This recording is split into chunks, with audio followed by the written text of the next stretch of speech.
Mary Liz, welcome to the podcast. Thank you. I am delighted to be here. I'm so excited. We were introduced by Diane from Furniture, Lighting, and Decor magazine, which I am so grateful because, I'm here on the West Coast and I know a lot of retailers, but I love getting recommendations like this. And your store, I have to admit, sort of blew me out of the water. Thanks. We work on that. That's exactly the response we like. It's extremely impressive. So before we get into that, tell everyone a little bit about yourself and your brand. Well, I'm Mary Liz Curtin, and I grew up in retail. I've been in the business my whole life, which is, pretty long, as you can see on a Friday afternoon.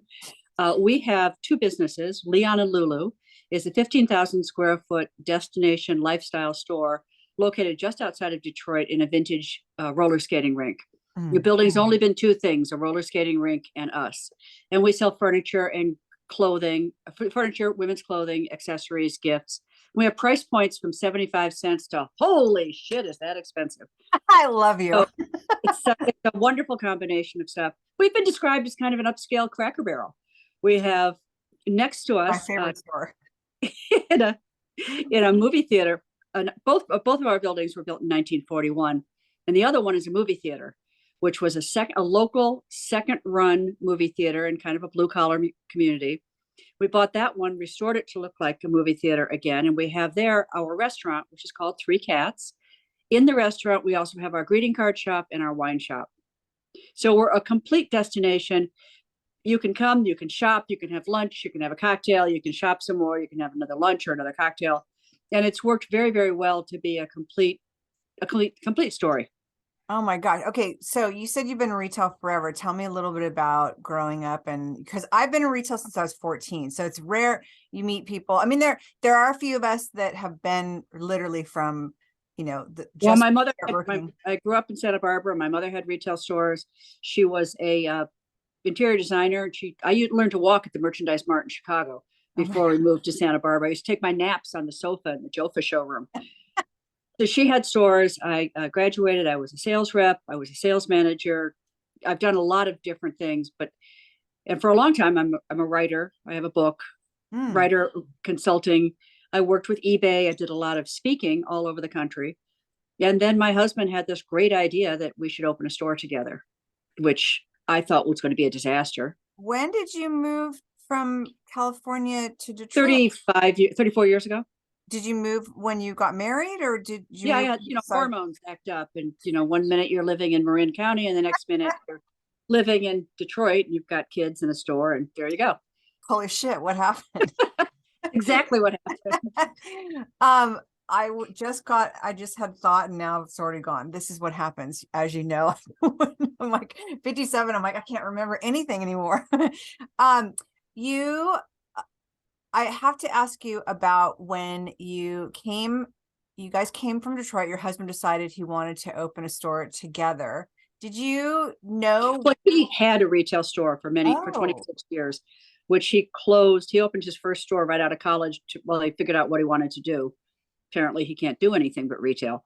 So he ran that store. He closed it at the end of 2001. And I was busy with my business. I was writing and consulting and speaking, and I had my own gig going on. 2002, we didn't have a retail store at Christmas, and that was a very strange thing for me because Christmas, we're baking cookies and going to parties and bugging the kids. It was just wrong. So 2003, I thought, I'm going to get a job at the mall because it's the quiet time. I'm going to have a good time. And I worked at Crate and Barrel, and I had a marvelous time. And I spent more than any seasonal employee in the region. And congratulations. Far more than I made. And my husband got he said, I'll do it too. So he got a job at another store, and he didn't have a great time. He looked around and kept going, I could do this better. So he started looking for a building that we could buy.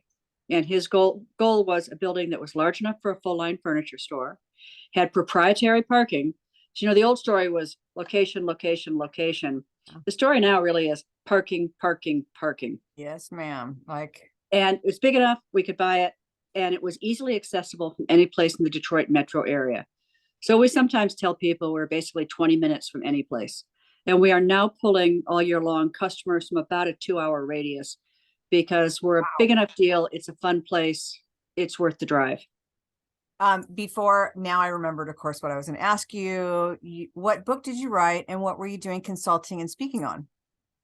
Independent retail. I had a column in Gift for News for many years called The Penny Pinching Retailer, all about how to save money so you've got the money to spend when you want to do something big, and how to run a better business. My book is called A Shopkeeper's Manual, which I wrote quite a few years ago. Wow. And I did a lot of why is this not in your bio? I don't know. I because the kids who wrote the bio, I think, weren't even born when I did all this. we I was speaking at trade shows. I did a lot of work all around the country at lots of different trade shows, and I did a great deal of work for eBay when they were supply constrained and trying to show independent retailers other alternative ways to move merchandise. Yeah. And eBay was at the time one of them. Wow. Do you miss that? I mean, I totally miss it. I had so much fun, except I had to go to Las Vegas a lot. And that was a real problem because I had to go to Las Vegas a lot. I hate Las Vegas. And let me tell you, I basically have to live there now for months on end because now everyone's moving their showrooms there. So I know. Oh, I mean, sorry about that. It's great. The building, I will say, the building, it's pretty amazing because Los Angeles kind of bottomed out. There's only 2 people left in the LA Mart, which is Stephen and Karen Arwell, the only 2 left. Wow. And, I mean, luckily they're basically the whole 8th floor. So you can go and spend literally an entire day. Everyone brings lunch in and whatnot. But, as far as the West Coast, Las Vegas is now the premier destination shop, which is great because it is so big. So you can't, but it's Las Vegas, which anyone here hears this podcast knows my thoughts on it. It's nice to meet somebody else who shares it.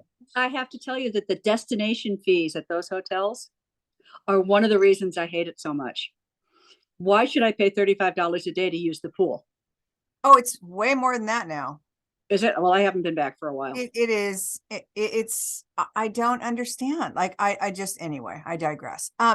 Exactly. So when you guys found this location, was that the first location you looked at? Was the roller rink? No, he'd been looking at a few places. He was actually looking at the movie theater when he noticed that there was a sign on the roller rink, which was still operating. It was a roller rink from 1941 till 2005. Amazing. And he had the real estate guy show it to him. It's 15,000 square foot of the original hard rock maple floor. So we have $1 million floor in there. Wow. We still have all the practice lines for the compulsories. We got everything. We got the old tax records. We got some mice. We got all the skates. We have 360 pairs of skates. We got the scoreboard from the hockey players. And all of that is still in the store. Okay, I have so many questions. When you take on a space, because 15,000 square feet is massive, and looking at your pictures, the way they shot it, like, bird's eye view space, it's like, it's overwhelming for me. And this is all I've done my entire life. And it's like, once you sign it, how do you go about breaking up that big of space and then deciding what you're going to carry? Well, we knew we were going to do furniture and gifts. Clothing came later. And we centered everything in the center under the disco ball. The cash wrap is in the center of the store, and all the smalls are kind of around it. We built giant rolling walls, 8-foot walls on big, huge casters. We've never moved them, which is good because they've dented the floor where they are. And then around the perimeter of the store, we have vignettes to merchandise the home accents and the furniture and the art. And there's fortunately pilasters, which help define the space. And between each pilaster is a different color. So we can redo one section between two pilasters. There'll be one color and another color, another color. So we can continually change the colors and clean up the displays without destroying the whole store. Yeah, we left the snack bar. So when we first opened, we had kids who would skate around serving hot cookies and coffee. That's amazing. It was great, but then we couldn't find any more kids when they got older because there was no place for them to learn to skate. So I mean, I seriously have so many questions. First one is, please tell me you created some insane installation with all those skates. We have them all over the store, but I have a tremendous number of them in our warehouse. Skates are incredibly heavy, and my husband and son were just so done. let's throw these out. And I kept going, no, we have to keep them. They weigh like 100 million pounds. So we moved them to do the floor and then moved them to do the floor. So we finally, when we bought our warehouse, had a place to store them. My daughter is a professional roller skater. She's a roller skating, juggling, fire spinning clown. And she wants someday to have a portable roller skating rink so she can share roller skating with people who might not have that chance. I know that was a lot. Oh my, for those who aren't watching, my mouth is literally on the ground. Okay, your daughter, like, not to sideline, but does your daughter work for you? I mean, she obviously has a She's our gig brand doing all these ambassador. things. She's our brand ambassador, but she has her own business. She she works all over the country, and she roller skates, she stilt walks, she juggles. She spent a whole summer skating around Golden Gate Park, learning and perfecting her juggling skills. Wow. She's recently learned how to lasso people, but her big thing is she spins fire. And she in fact has roller skates that shoot fire out of the heels, and she oh my God, that's amazing. She's a trip. She does a lot of festival work as well as private events. I bet. Oh my God. And so is everyone in your family involved in the business in some way? Yes, they are. My son, my older child, does all of our IT, both hardware and software, and all of our facilities maintenance. Ah, and then your husband's your partner. 2 old buildings and a warehouse. There's a lot, and aging vehicles. There's a lot of stuff to keep. No doubt. So as a merchandiser, I always think, I mean, this is one of those things when I was looking at your store, because back in the day, like when we would set Christmas, like every single section would get a touch of Christmas. Well, 2 questions. What does a floor shift look like? And what does a holiday setup look like? Our floor shifts constantly. We do a lot of special events. Last month we had a fashion show. We had 163 ladies in the store for the fashion show. So that involves moving the whole center of the store, putting the stage up in the back, and then setting seats for 160 ladies. On Sunday, we'll be having an artist market, which we do 4 times a year. You'll have about 25 local artists come in. So they put their stuff on top of everything else. So a dining table will have somebody's pottery. Another vignette will have a whole wall of somebody's artwork.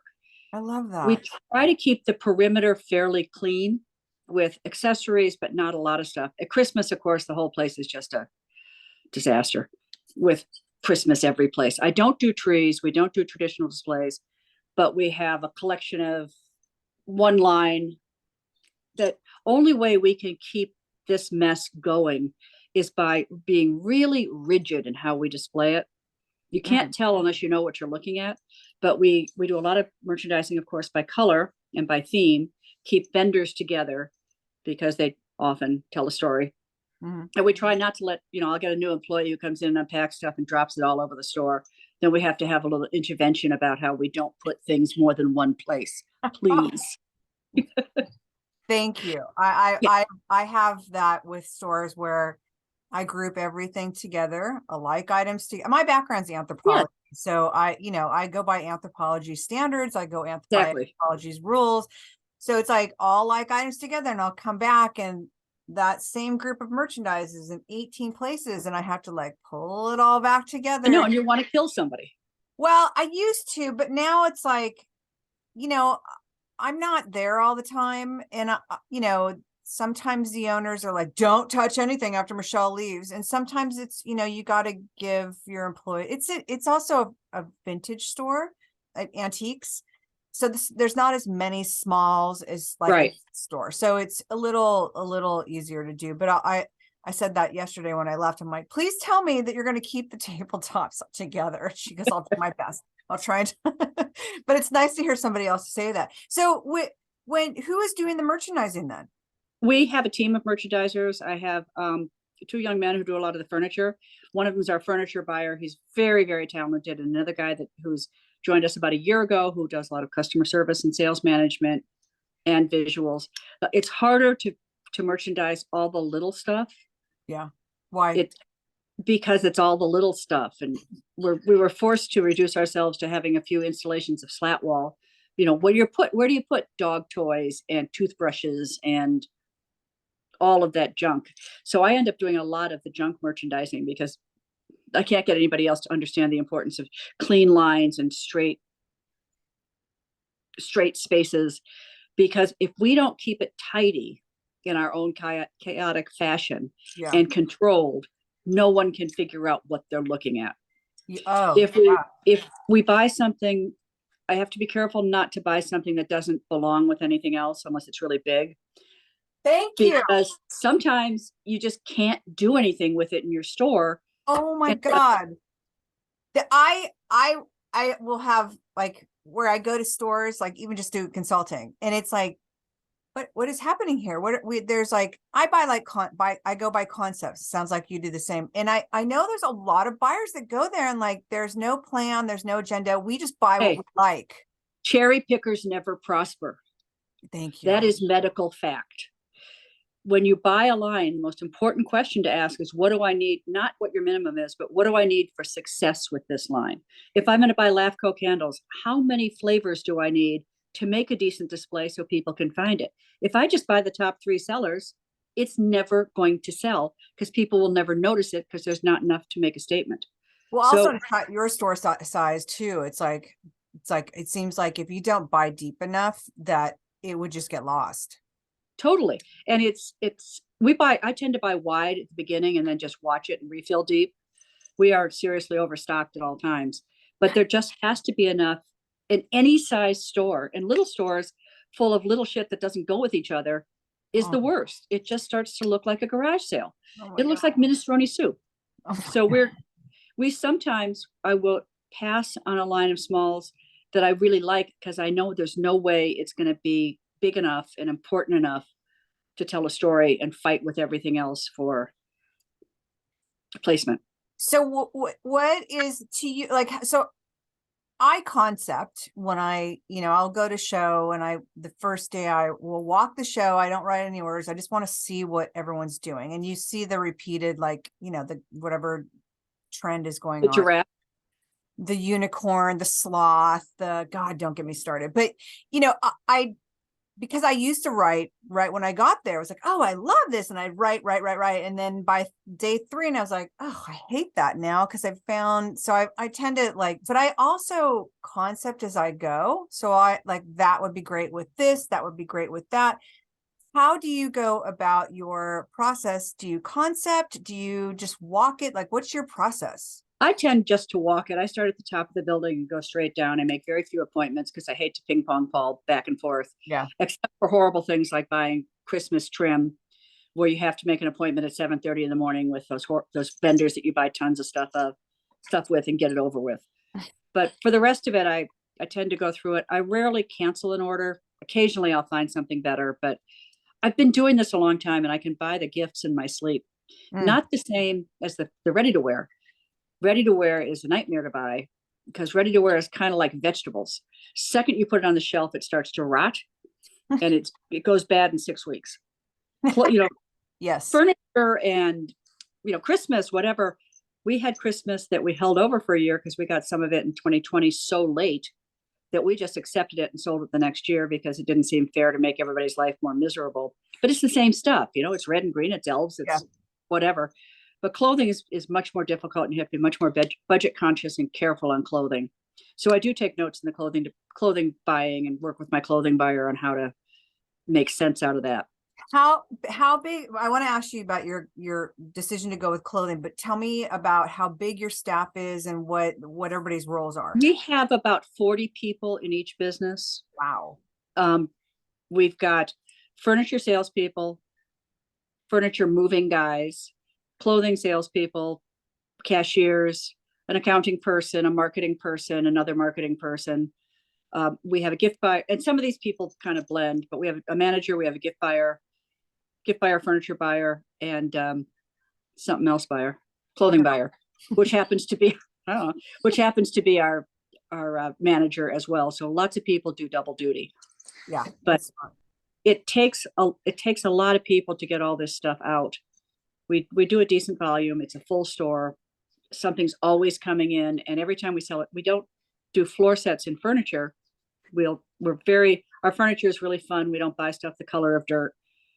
So when you come in and you buy that red sofa, often it comes right off the floor and we have to bring in something else. And it forces us to keep things fresh and interesting because we keep changing it. I love But that. the mix of three different things has worked amazingly well. People are terrified about buying furniture. They're scared. They will buy a $50,000 car every 2 years. And when it comes time to buy an $8,000 sofa, they have a fucking meltdown. I mean, they have a meltdown if you edit. No, F-bomb is my favorite word, and it's so nice to hear somebody else say it. I love this. When you're ready for a sofa, you've got a friend in the business because you've been coming in the store. You've already been there. You've walked, we let the dog come in. So we've bonded with our customers and they're ready to work with us. And we don't do a lot of the usual metrics. We don't count close rates. We don't worry about conversion rates. If you leave the store with a smile, I'm happy. I don't care if you've got a bag or not, because that means you will come back. We do a lot of special events, so it's always chaotic and there's always something going on. And that adds to the fun. But what we're selling is happiness and fun and ideas. The actual product that we sell is secondary to the magic of the store. People come in, it makes them laugh. There's a dog. We adopted a kitten this morning. So we spent the whole day running around with this little cat and trying to get it out from under stuff. And do you, in a store that big, because I've worked for some big retailers, and I think loss prevention is always one of those things where it's like, a store that big, how do you we lose stuff for sure. But we're a destination store. We're not a mall store. We don't pull a lot of mall rats in. We don't have people come to us to shop with us.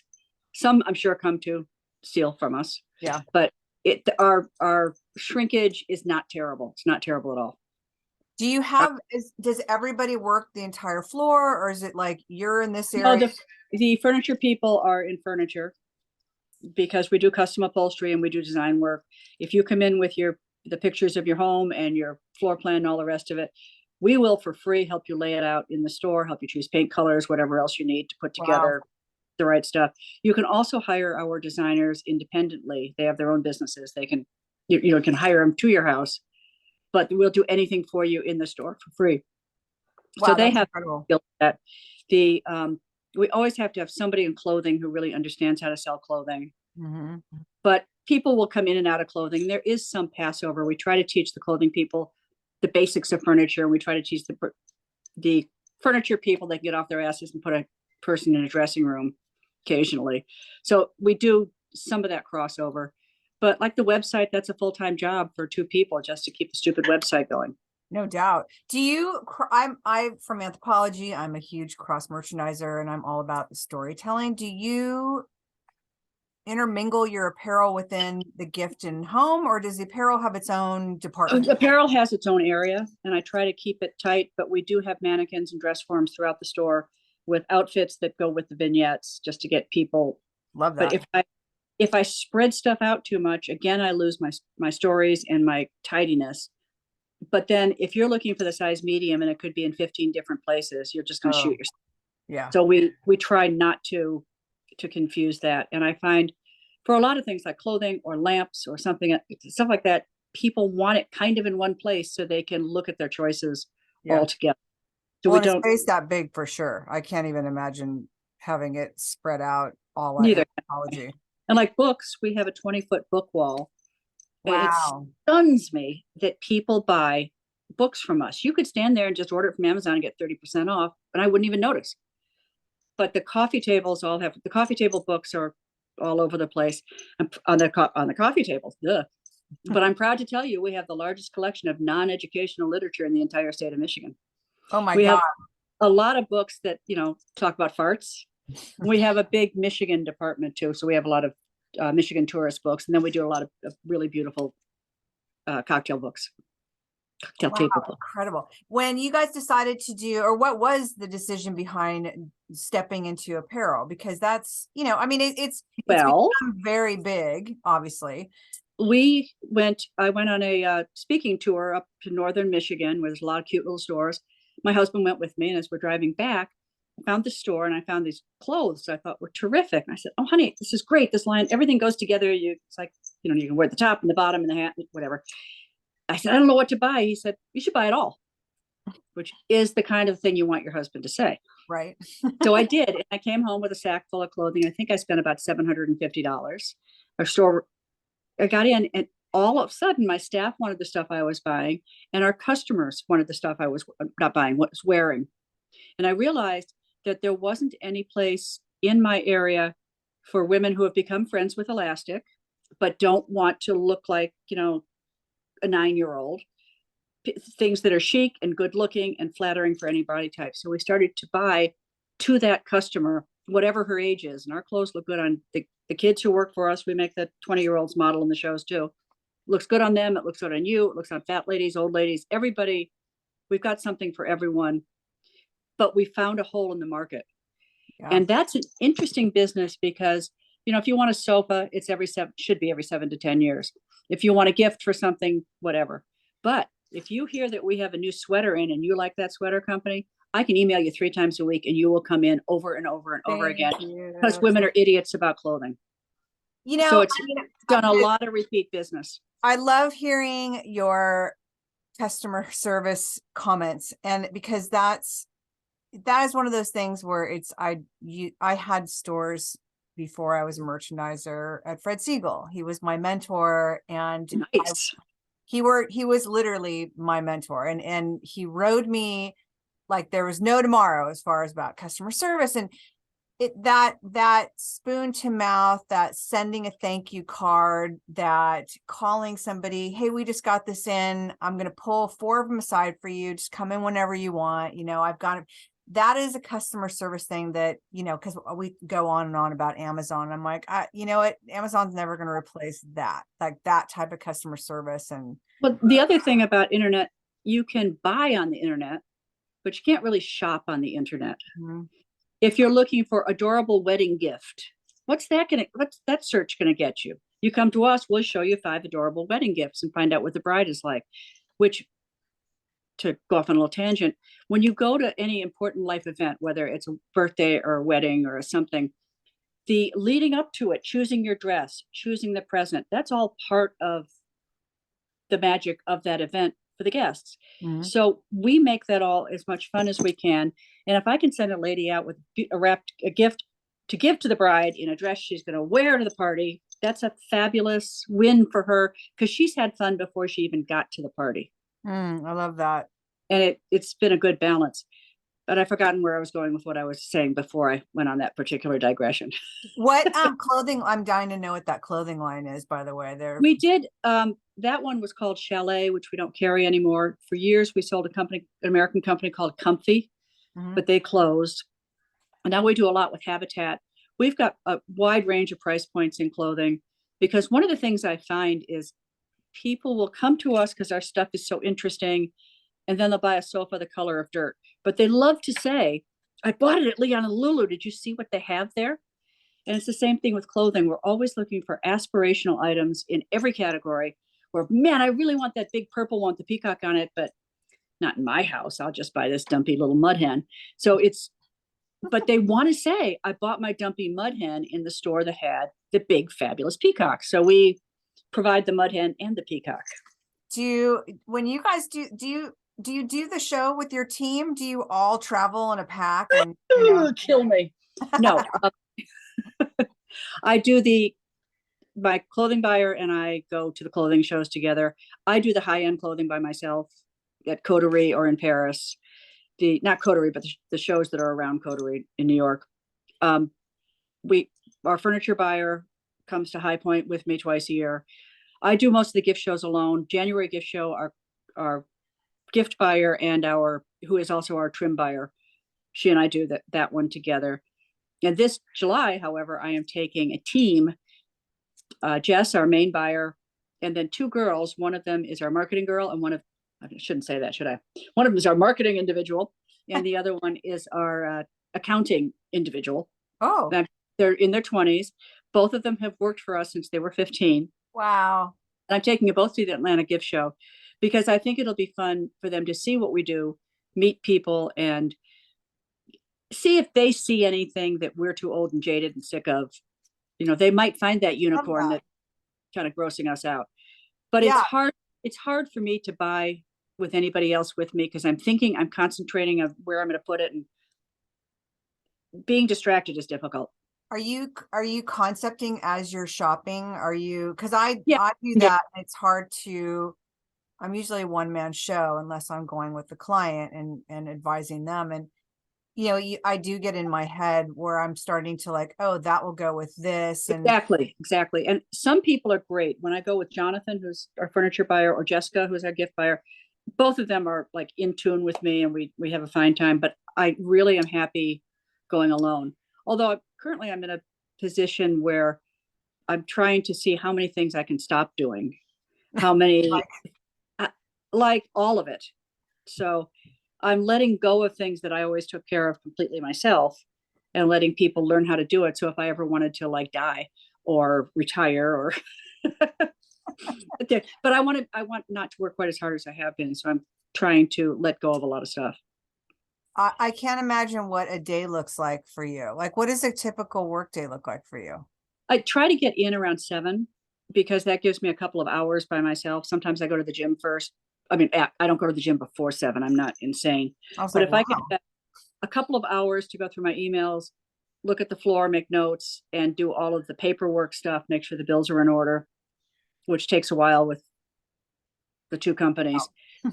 Yeah, and then the staff comes in around 10, and then we move on to marketing meetings and figuring out what we're going to do next, and what our email is going to be, and what videos are we going to produce, and how are we going to promote everything, because we are very, very special event oriented.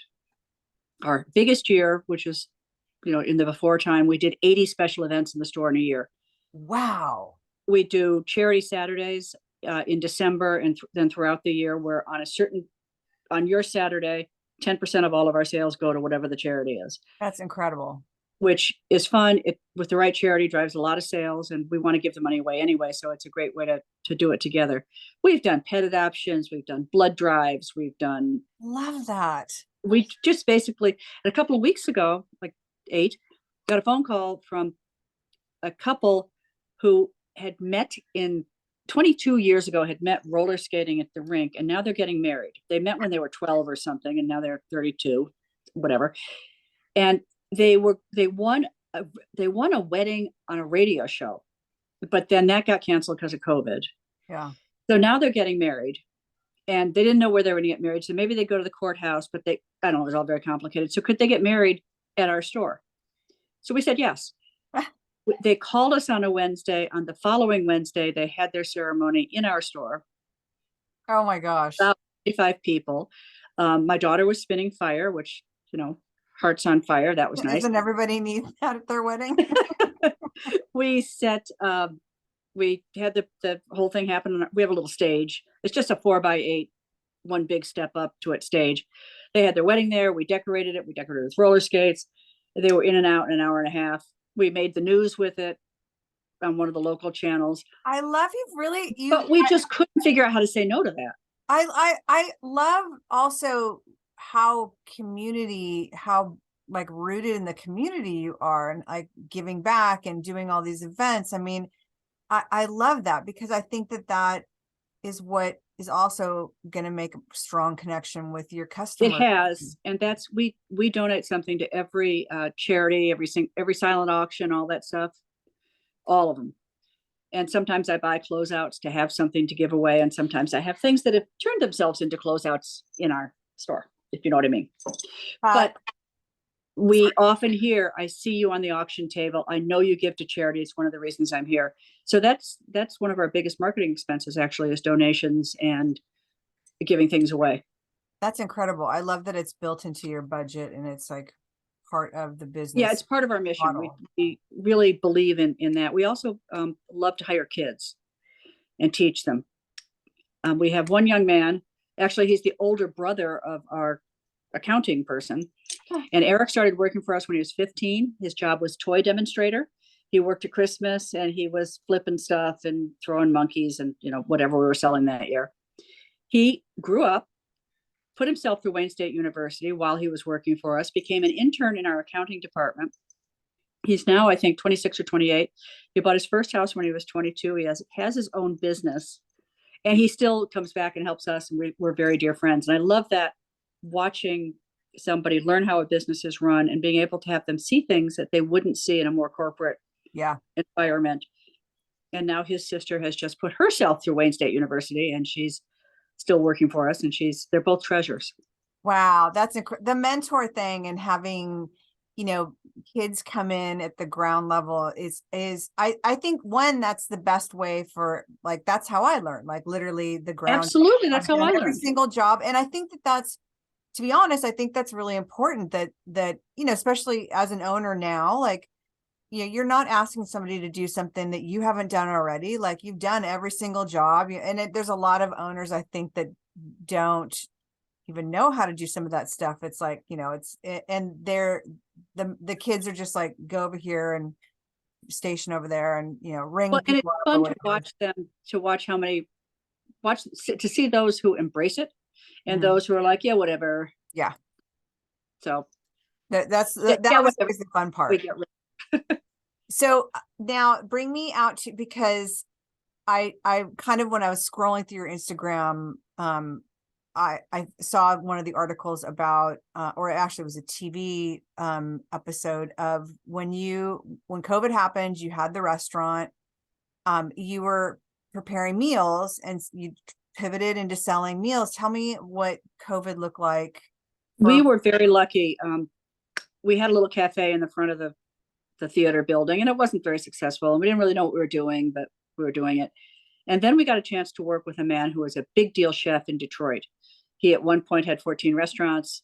Everybody knew him. And then he had his whole world fell apart. And he spent 5 years living in Detroit, working in the Cass Community Services homeless kitchen, feeding the people in the kitchen that he had built when he was rich and famous. And when he came back to the real world, he looked at a bunch of different places for his reentry, and he chose us because he thought he liked our principles and our morals. And we had known him from the charity circuit. So with Matt, we built a real kitchen. That'll set you back, let me just tell you. A complete professional kitchen, commercial kitchen. And when COVID came, and he was a big caterer, he used to do the auto show. Wow. I just can't completely explain what a big deal he was. When COVID came, one of the first things he did was 3 for $39 meals. And the meal was a 3-course meal, packaged. It wasn't from our original menu. It was all stuff that was designed to drive. And you could come and buy 9 meals and put them in your freezer or your refrigerator. And they were designed to reheat. It was all food that would be better later. Wow. That was hugely, we did $30,000 in Thanksgiving dinners that year. Wow. He did Thanksgiving to go, and he knew how to do it and was phenomenal. He did, my favorite one that we did in the cafe during COVID was called I'll Taste You There. Because you can't go there, we'll taste you there. So and this was my idea, but he did it. And for 6 weeks, every week we had a different country. So we tasted you to New Orleans, we tasted you to Russia, all these different places. There was a travel poster online. You got a playlist, you got books to read, you got movies to watch, and then food from that country. And I don't know, some details about whatever. Wow. Please tell me you're doing that. Travel log. Are you still doing that? Nope. We just did it when we had, nothing to do but that. And that was really fun to go through that. Unfortunately, he died 2 years ago, which we thought was not thoughtful at all. But now about 3 months ago, have a new chef, and she is astounding. You would love this. She wears her knife on a sheath on her hip. I love her. Oh, completely. I would have hired her just for that. So we have done a lot of wine tastings, special dinners. We're having next month Matt's Morel. I guess it's this month now. Matt's Morel Feast. Matt, our first chef, loved mushrooms. He had a restaurant called Morel's. So every year we have a Morel Feast in his honor, and the tickets are $125. $25 goes to Cass Community Services. There is an extra wine pairing and cocktails and stuff. We have sold at this moment 76 tickets to the Morel Feast and we still have another 2 weeks. We may add another seating. Is So it a that's been one night fun. thing or is Yeah, it over consecutively? one night, Wow. one night, one fabulous menu. With There's that a many, entertainment. how many people does the restaurant seat? We seat about 120, Okay. 100, 120 or 140, something like that, plus the patio. When you That's took our- you took on the theater, like what, I mean, because obviously there's a lot of change that needs to happen. How Well, long was it from taking over to turning into the cafe? it took us about 5 years to remodel the theater building. Wow. It was a movie theater from 41 till about 60 or 62. Excuse me. Then it was an auto parts shop, then another Okay. A sheltered workshop for the blind. It was all this other stuff. By the time we got it, and we bought it because it's right next to us, and a Buffalo Wild Wings was looking at it, and we did not want them after our parking or peeing on our petunias, or it was not a good idea. So we bought the building. It took us 5 years because all it needed was a new roof, HVAC, windows, plumbing, all new electric, a parking lot, a drainage system under previously mentioned parking lot, and a few other things. So every year we just like spend all of our money on. And now Here's what we did last year. Let's do a roof. Wow. When we got it, it had 2 water features. Sometimes the water just went down the sides in sheets, and in different temperatures, it was like a rainforest. It was really interesting. It was a pit. How so we kept your sense of humor with stuff like that. Like, what does a breakdown look like for you? Like, where's your wall? Like, what I just what does it look like when you hit that? So we worked on it. It had no redeeming features whatsoever. Every single bit of historical detail was gone, except the little windows from the projection booth. Wow. They're still there. All the rest of it's gone. But we recreated the marquee. It's an exact reproduction of the 1941 marquee. Wow. Redid the front of the building, of course. And we did the front where the cafe was, which is now our bar, is the original lobby area. And an old lady came in and she told me that when she worked in the theater, she was an usherette, and they would give the girls the fabric, but they had to sew their own costumes. Oh my God. And you had to be very careful. This lady was in her 80s. You had to be very careful because you did not want to get behind the candy counter with the manager because he had wandering hands. Amazing story. Isn't that great? Well, okay, sorry, what were you we ended up making it, I was trying to make it look the way it did when it was new. Yeah. And then I went to another theater from that same time and realized ours was a dump. I should make it look the way it should have looked. So we put in a tin ceiling and crystal lights, and made it a lot prettier than it ever was in its heyday. Wow, I'm like thoroughly impressed and blown away. And you'd like I restaurants and retail, while they seem alike, are very different, especially how they run. The restaurant business is hideous. Every single thing you've ever heard about it is true. We had more letters from the friend of the court in the first 6 weeks in the restaurant than we had in 15 years. Who's crying? That's my dog who wants to go out. Never. Where'd he come? Bert? Would you excuse just one second? Well, we're very dog friendly here. It's usually my husband built me an office in the very back of our house because my dogs, all you could hear was my oldest dog Peanut just barking incessantly, and it's like, grandma, like she's getting a little senile, so it's just random barking. So we're all fans of dogs here. Well, this one had a tough day because we had 2 kittens and we were all playing with the kittens while we decided which one to keep. Oh. He was looking at it going, this isn't good. This is not a good idea. Just wait. Just wait. I'm sure there's more coming down. But anyway, the restaurant business is really difficult. It's the people are different.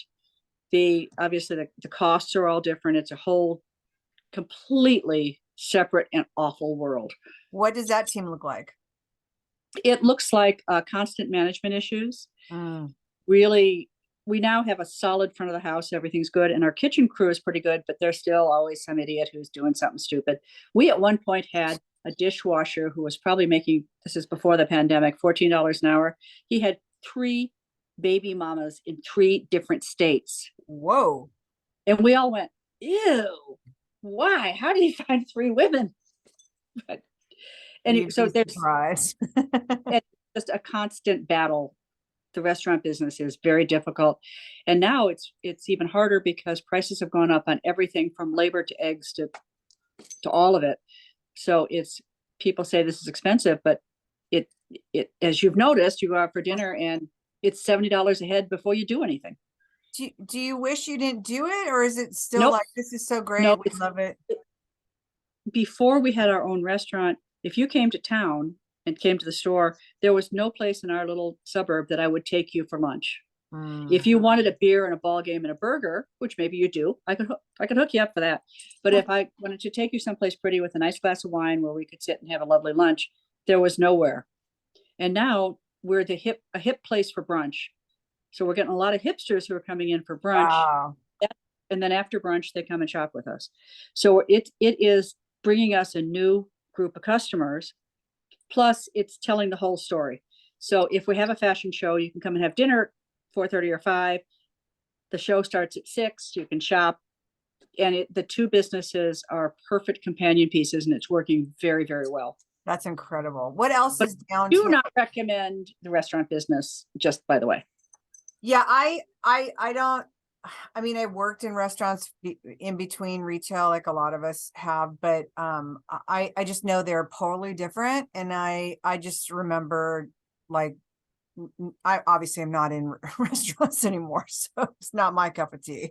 But Yeah. I do remember that did teach me some of the best customer service, like and to learn how to admit when you fucked up, and like, I'm so sorry, let me, owning your mistake, let me buy you ice, let me buy you a dessert. Absolutely. And you got to remember, your customers are not just upset, they're hungry. So they're jerkier than they need to be because they're starving. Yeah. What is, now I have to ask you, because I started asking this question a long time ago and I've gotten away from it. What is the craziest story for the restaurant and the craziest story for the store? Oh, that'll take a while. Shorten it. Bunch of them. Let's just keep talking and I'll think of one. I don't have one right at this moment. I don't mean to throw you off. I should have because I literally haven't asked that question in so long, and just you're talking about the restaurant. Well, the wedding was pretty crazy, which I think that's so amazing. A little nutty.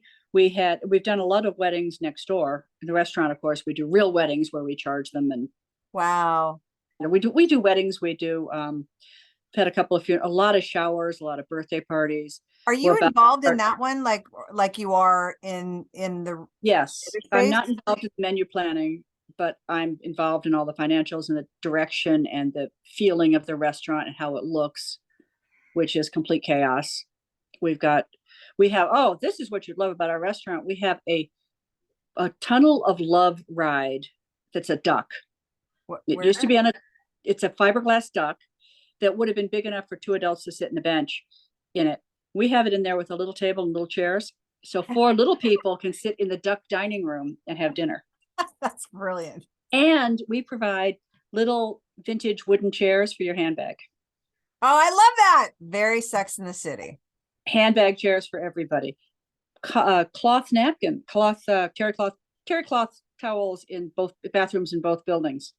Holy shit, what's that cost? Good God. Not that we have a washing machine and a dryer. Oh, so you guys, that's very smart. Take it in-house. Yeah. Wow. So now I'm like, there's so many questions I have. I asked you about your day and what it looks like. Like, do you go back and forth between the 2 locations? And like, I spend more time in the office at the big store. And I go next door a few times to see what's going on and check on things and talk about the marketing and what we're doing. We do wine tasting events. We do cocktail making events, bourbon events. There's a lot of distilleries in Detroit. We serve all of our food is fresh, farm to table. Wow. We'll have a forager show up with a big trash bag full of mushrooms. And we serve all American wine, not just Michigan wine. We have a lot of California wine. And almost all of our spirits are local to Detroit. Incredible. So unless it's something that you can't get in Detroit for whatever, in America for whatever reason, that's the only imported stuff that we sell. We have a very nice wine list. What else is downtown near you? Are you in downtown? Or are you? We are in a tiny, our town is 2 miles square, so it's 4.5 square miles. And it's a little blue collar suburb of Detroit, but it's 20 minutes from other places. It's 20 minutes to Birmingham, where there's an Anthropologie. It's 20 minutes to Troy, where there's another Anthropologie. But we're a little bit of nowhere in a lot of somewheres, which is why we have to do so many things to drag people to us. Our town has a number of destination businesses, a comic book shop, and a great shoe repair, but they are neither contiguous nor are they complementary. So when you come to shop with us, you're probably not going to buy a vintage record or resale shop for sizes 12 and up. So we're really kind of our own little island there, which is why the food is important and why the whole experience is really essential. What a great concept. What I asked two questions at the end, and I don't know how you do this with your head your head must be on a swivel. Like it takes a lot to gobsmack me. That's a word that the old president of Anthro used to use. And like, I'm thoroughly gobsmacked because I know what it's like to run a business, let alone two totally different ones. And your square footage is insane. Like just all of it, I'm gobsmacked. I'm bowing down. What do you do to get inspired? Do you do anything before the gift shows to get inspired? What does that look like? I like to shop. Really? Oh God, I can't even stand retailers. No, I love to go look at other stores. And if I'm in the right mood, I can go to a grocery store and get ideas. I love grocery stores. I like to see what's happening. I found a card line that's one of our best card lines. I found it in a card shop in Belgium, which is bizarre, but we sell tons of it. I just love to see how other people are doing things and what they're selling. And I do have high morals. If I'm going to rip off one of your vendors, I do buy a piece of whatever it is at full retail from you, which I think is the right thing to do. Absolutely. Then I go find the source. But I love to see what other people are doing. I do totally adore trade shows. I'd love to get out there and talk to people. And one of the things that I like about trade shows is the chance to interact with the principals from the vendors we buy from. So that when we want to have an event, I've got somebody I can call, come in and do a special appearance, who can come in and sign. We've had Nora Fleming in the store 5 or 6 times signing Nora Fleming stuff. And that's fun. And our customers absolutely love it. We do trunk shows with the different clothing vendors and all the kinds of things you can only put together if you really know the people, because otherwise we're just this weird store in the middle of nowhere, and we are in the middle of sort of nowhere. But I do love doing that. And then I just like to go to other cities and walk around. What are some of your favorite retailers that you find inspiration from? I find more inspiration in small stores. I find more interesting things, and it can be antique stores. It can be anybody who merchandises well. That fascinates me. I love the way people just use stuff. So I don't have a favorite chain store. I don't like going to New York anymore because there's really kind of no place to shop. Yeah. I go to John Fluvog and buy myself a pair of shoes. And then we're kind of losing that there. Yeah. You just got cut off. You froze there for a second. So. Oh, I'm sorry. But I'm looking for things that aren't in every mall in the world. Yeah. And one of the big worries that we have in retail is the mallification of America. But I see a trend back towards downtown, people who can rent more affordable real estate, put together interesting concepts. And there is a huge resurgence in interest in independent retail. Yes. I thank American Express for part of it, but I also think it's just people want something fun and different and new, and they want to shop from people they think are their friends. They want to, have a good time. And that is what we give more than anything else, is inspiration and fun and laughing. We'll let you take anything home on approval to see if you like it. You can take a sofa. Wow. Well, I don't want to pay the fees if they return it. So a lot of stores do that, but I don't I mean, they usually do with smalls. I don't know a lot of people that will let a sofa go out on memo unless it's like, the celebrities that, Oh, that we let all that stuff go out of memo. We've been burned like never. that's And great. we take a credit card number, and most of it sticks, Wow. but and we're very friendly to designers. But when somebody comes in and said, I love my house, I'm so happy when I go in my living room, that just makes you feel great. Yeah. My last question is this has become my favorite question Oh is boy, I'm scared now.